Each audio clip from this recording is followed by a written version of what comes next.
with today. I'll make it up to you. Right? Happy, I want to say happy Palm Sunday. This is Palm Sunday. To all listeners and fans out there, audience out there. So before we get into the fights on the weekend, yeah, we're being opened up with, right? We promise made, promise kept. We told everybody we start doing live streaming, we're doing live streaming. It's up to the fans now. Like that movie, Field of Dreams with Kevin Costner. You build it, they will come. You told us, you told me, you said, but let's build it. They're going to come. Well, now it's up to the fans to come. They came last night, they came a few weeks ago, they came out a few of the times that we've done it, they've been coming. You got to keep coming. If you come, we'll keep doing it. If you don't come, it'll go back to the fields in Iowa. Right? We'll go back and put the corn up. We'll put corn up and we'll sell corn. I like corn. I love sweet corn when it's hot and you put butter on. Oh, forget about it. It's really nice. It's a nice meal. So it's up to the fans, up to you guys. If you like me being back in the commentary seat, then come out and show my son that you do. And we can keep doing the live streaming. We've got more to come. And the other thing before we get started, we started doing a list, my son's idea. We started doing the list of the greatest. So we started with the greatest heavyweights of all time. I think you guys really did enjoy that list. It gives you a chance to argue with me a little bit, and sometimes agree with me. I like that. I like that, but probably more argue with me. But that's okay. It's all good. It creates conversation. That's a good thing. That's an enjoyable thing. As long as it's respectful. And then we put out, after that, we put out a list of greatest fighters of all time. Tough list. I mean, you're talking about a sport around 2,000 years, you're going to get the greatest of all time. That's tough. That's a really tough list. But I thought I did as good a job as I could, an honest job. I gave it a lot of thought. I mentioned the guys that didn't get on the list, that belong on the list, but I could only come up with 10. Of course, it's subjective. But again, you guys seem to enjoy it. As long as you guys enjoy these lists, and you let my son know out there on the social media and all that stuff, that I don't visit too often, probably about as often as, as often as maybe I go to Iowa. You guys let us know that you enjoy what you do. We're going to have lists coming up this week and next week. And I'll tell you ahead of time what they're going to be, just so keep in mind. We're going to put up a list this week. We thought it would be nice to commemorate it, to just combine it with the holiday of Passover for our Jewish fans out there. So we're going to put a list of the greatest Jewish fighters of all time. That's a heck of a list. There was a lot of great Jewish fighters. There was a lot of great Italian fighters, a lot of great Irish fighters, a lot of great Spanish fighters, Latino fighters, a lot of great African American fighters, a lot of great every fighters. But there were different eras where different ethnic groups dominated. They were really, really dominant and strong in this great sport. So there was a time of the Jewish one. And again, we figured that we would hook it together with just celebrating Passover for the Jewish audience out there, the greatest Jewish fighters. So that'll come up this week, and then next week we're going to put up some fighters from the UK, whichever way you want to put it, of all time to coincide with that fight from Great Britain, from England. So let's get started with what happening and did happen last night. Just real quick, on a piggyback off of that with the list. Last week we did do the anniversary fight, Sugar Ray Leonard, Marvin Hagler. We're going to do the anniversary coming up on Tuesday, which is 40 years for Hagler and Burns, said to be the best 9 minutes in boxing. So just want to let everybody know to be on the lookout for that. And talking about the live stream, we did 3 in February. We did 1 in March. We did 1 in April. Back to 56 that you can see the Ben fight. And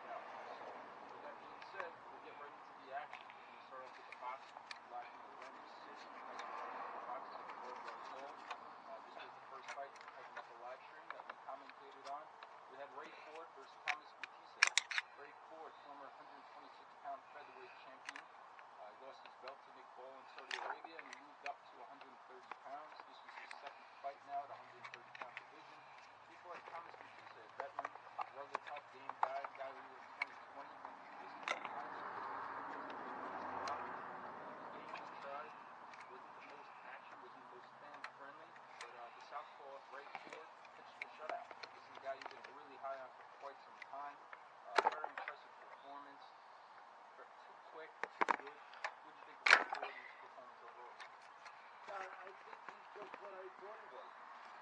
You know, kind of like the commercial that Herman Edwards used to do, those great commercials in the NFL. What great commercials? They were so funny. Oh my God. They were really good commercials. Remember Herman Edwards? They were who we thought they were. What? They were who we thought they were. William Ford, for me, is who I thought he was. He's a well-rounded, top fighter, one of the best fighters in the business, in the boxing business. I thought that he lost. I thought he could have won, and I thought he did win on my card. The fight in Saudi Arabia, but I love Nick Paul, so I didn't have a problem because it was a close fight. It was maybe Nick Paul out hustled him a little bit, outworked him in some rounds because Ford is the guy that doesn't waste much, he places everything. He's a bit of a scientist. He'll fight with you, he'll get down and dirty when he has to, but he is a consummate boxer. He's a well-rounded, solid guy that practices the sweet science. So maybe he got outworked some rounds there with the Nick Paul. Again, I thought that he had, as the English would say over there, across the pond, I thought Ford nicked it. But either way, it was a great fight. Nick Paul got the title. He's got the title. He's terrific too. Ray Ford moved up like my son said. He's now his second fight at 130 pounds. I see him becoming a world champion at this weight class. Just he put on a boxing 101, clinic. He did a little of everything. He boxes on the outside, he goes inside, he goes to the head and the body. His punches are accurate, he's well placed. He's defensively responsible. He can counter punch, he can set traps. He do everything. He does it all, and he's a southpaw on top of it, which gives more problems. Look, for the people out there that will make comments, and there were smart people out there watching the fight with us. I like that. And they would say, Teddy, what about when he dives in? When he comes in, skydiving a little bit, leaping in a little bit. He's not leaping in like some guys. I get what you mean, but I gotta differentiate here. I gotta clear that up. I gotta explain really what he does. Yeah, he launches himself in spots. He did against some spots, but he only did it when he read the rules. He read the roadmap. He didn't just drive down the road without understanding what was down the road. He saw that the teams were pulling out not set for punch. So he launched himself knowing he couldn't get caught, knowing the team couldn't entertain a fight. And even with that, he didn't get out his sorts. He did it under control. He did it purposefully. He didn't get way out in front of his speed, or over his speed, like people like to say. He had his legs under him. So yeah, he launched himself. Yeah, it looked like he got a little reckless, a little careless, a little over-aggressive. But he did it purposefully. He did it knowing he was opportunistic. He knew that he had an opportunity with the team pulling out. He saw that, and he knew he could do it without being impressed. That's a smart fighter. That reads the tea leaves, and sees and makes an adjustment. And takes advantage of something on the spot. That's a really smart fighter. And again, the team, as you said, he had a look back. She said if anybody out there want to put a little wager on the live betting and do it responsibly, you would go for the 4th or 5th round stoppage. You just missed it. Boots, I thought really impressive. Controlled range on the outside, looked really sharp, locked in, looking for counters, trying to mug him, as you said, catch him on the way in.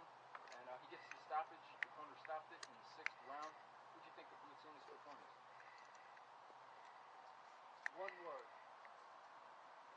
Necessary. Necessary. On time. He needed that. If he's going to be the guy that we've been waiting for him to be, that guy, that big, giant welterweight that's cleaning out the welterweights that we thought was going to be the showdown maybe with him and Crawford as it materialized. But Crawford went on to the bigger fights, to the, to that stardom. And his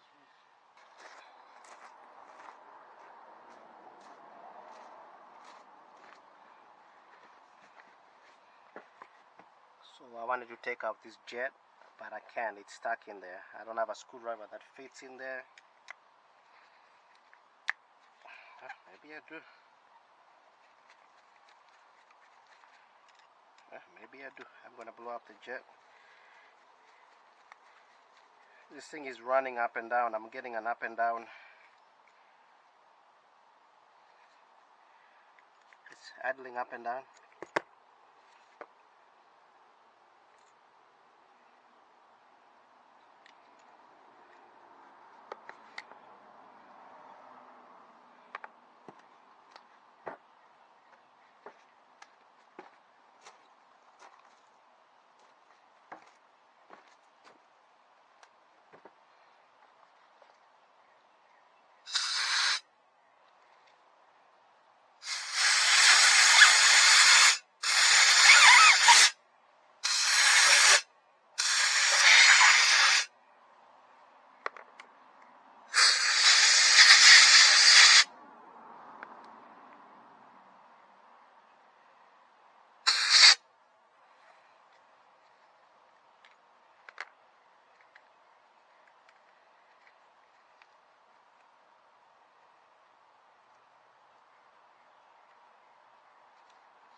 freaking headache, man. My God, that's a freaking headache. That is a freaking headache waiting to happen. Oh my God, I got no time for that headache.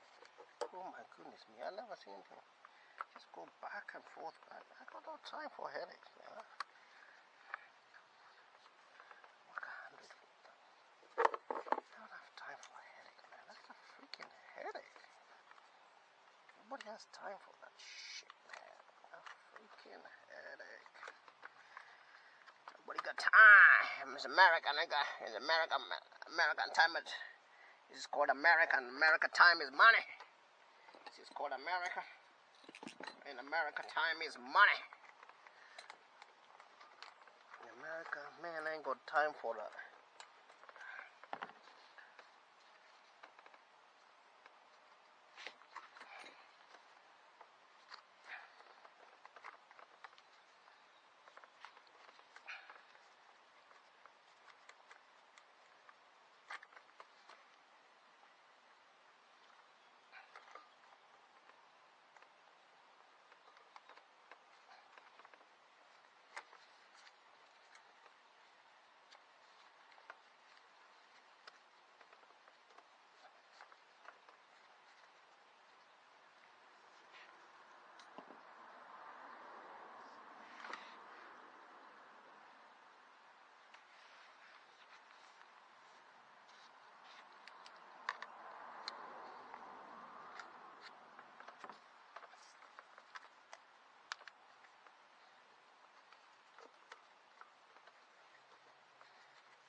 So I threaded all these things through.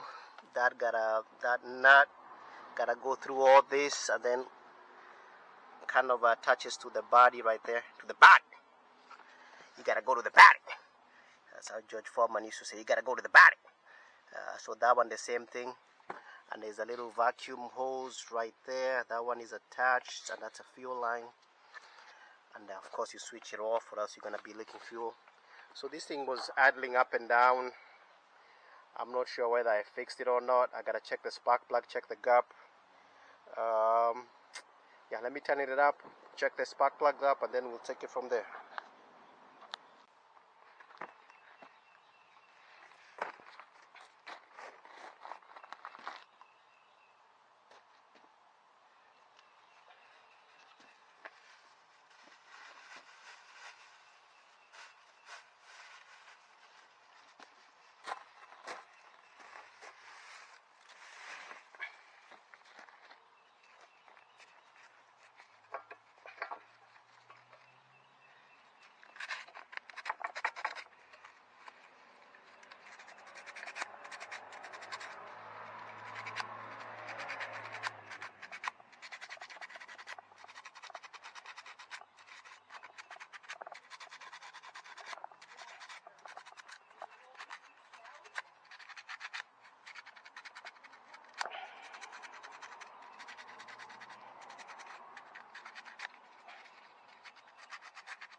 So I cleaned up the contacts on this thing.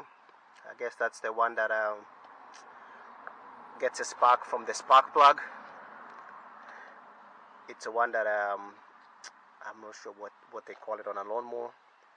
I'm gonna check the gap on the spark plug, put it back on, and hopefully it runs. We'll be VVLC. VVLC.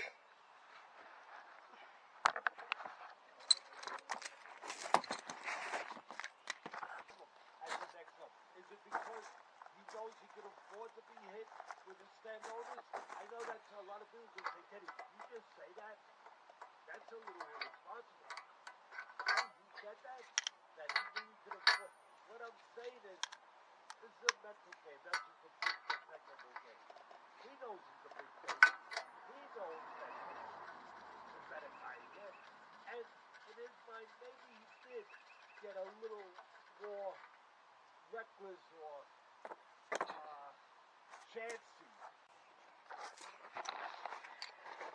The gap is supposed to be, I checked on the phone, it's supposed to be, let me take a look again, 0.030 inches. And take a look at this. So this is 0.30 should be there. Take a look at this shit. Like 0.60, nearly double. Jesus freaking Christ. No wonder this thing is running like crap.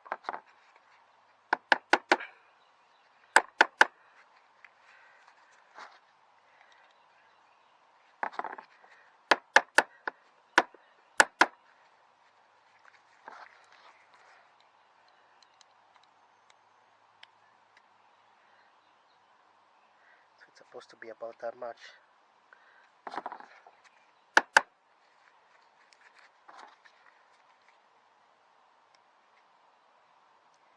About right there. So that's where it's supposed to be.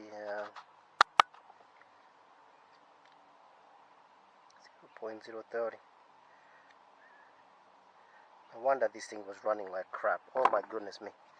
Alright, I'm gonna put back the spark plug, put it back together, and then the next time you see it, we'll get it running. Oh, we're gonna get it running. Yep, so let me put that back in then.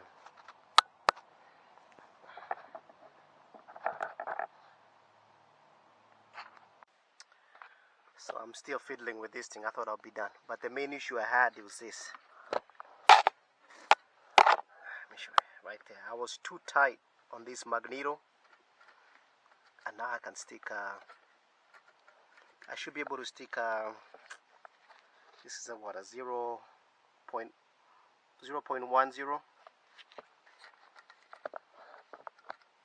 It should be able to go in there.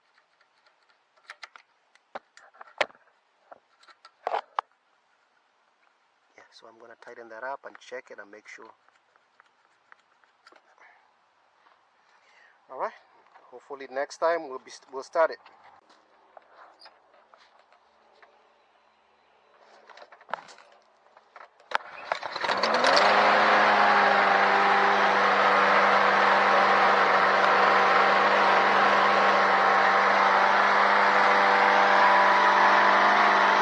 I'm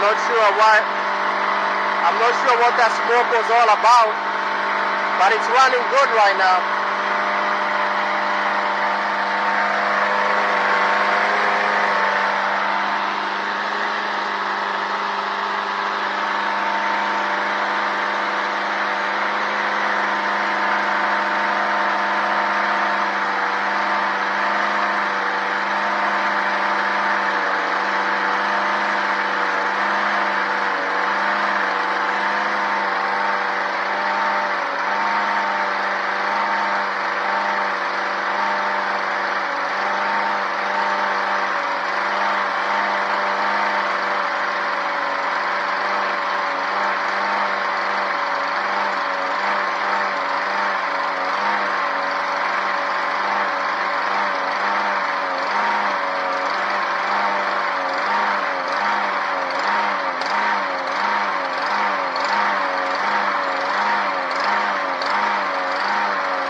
it's still doing the same shit. Yeah, so it's still doing the same shit. I think it's running slightly better, very slightly. I'm not even sure. I did a couple of passes back and forth. It's still surging up and down. I'm not sure whether it's a fuel issue. We checked the carburetor. The carburetor is good. We checked the gap was pretty bad on the spark plug. We checked my battery's about to die, so I'm about to finish. We checked the magneto and the gap. We fixed the gap. So I'm just gonna run it as it is. I'm not gonna I've been playing around with it for a while. Yep, it is what it is. Sometimes you win some, sometimes you lose some. But anyway, catch you on the next one. Yep, that was a lawnmower. And then yeah, wasn't 100% repaired. It is what it is. It does a pretty good job. We did a decent cut. TROY-BILT. It's a Honda engine. The engine is good, but there was a piece of shit TROY-BILT. But anyway, it's all good anyway. They last a couple of years. You store them and then they always give you problems. Anyway, cheerio. Catch you on the next one. Later.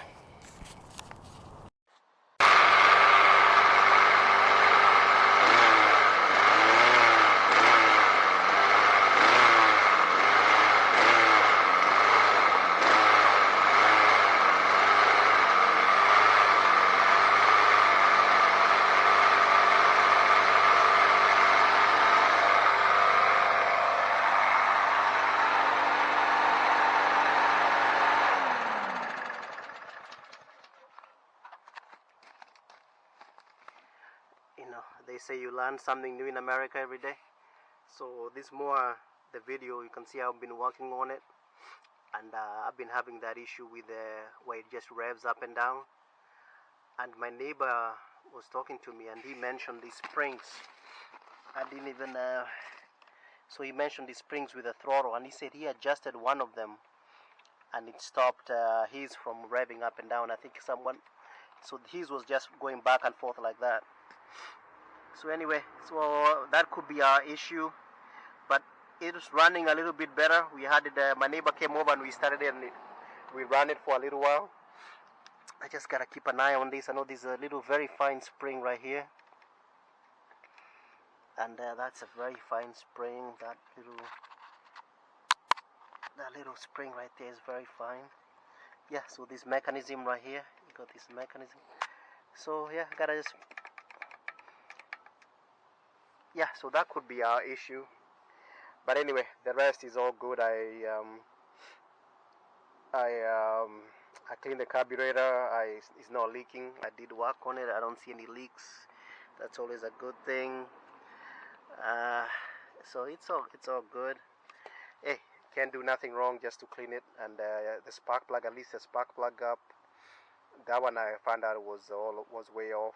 Was nearly double. Supposed to be 0.30, and it was like 0.070. And I adjusted the magneto thing there. I cleaned those contacts with a wire brush. Yeah, so we did that. We douched it. We did the douche. We did that. I was listening to my there's this guy on a podcast, and he's talking about these the alpha males. Oh my god, that's another freaking cart right there. Man, it's amazing. This guy's making a lot of money producing these videos on alpha males, telling you how to bad mouthing women. Yeah, I don't know. To me, that's a cult. I'd rather be stuck in the friend zone and be in that cult. A cult with a bunch of dudes, man. A bunch of dudes. I'd rather be in the friend zone than stuck with that cult. If that's a thing I don't get. If you're a busy dude, like an alpha male, doesn't spend his time thinking about women. He's too busy with his own life and businesses, and if he's got a family, he's too busy with a family to be worried about what women are doing, if women are sleeping around. Any dude who's worried about any dude who's worried about women sleeping around and women being this, women being that ain't no alpha. That's a freaking That's a freaking beta male. I mean, what is this alpha male, beta male? I like a guy who, Roy Mercado, he made a fun. Beta male, quadruple male. It's all bullshit. It's just a way to make money. I don't listen to that shit, man. 20-year-old telling you how to live life. It's a 20-year-old. What have you learned? What have you done in life? You're freaking 23 years old. Mm?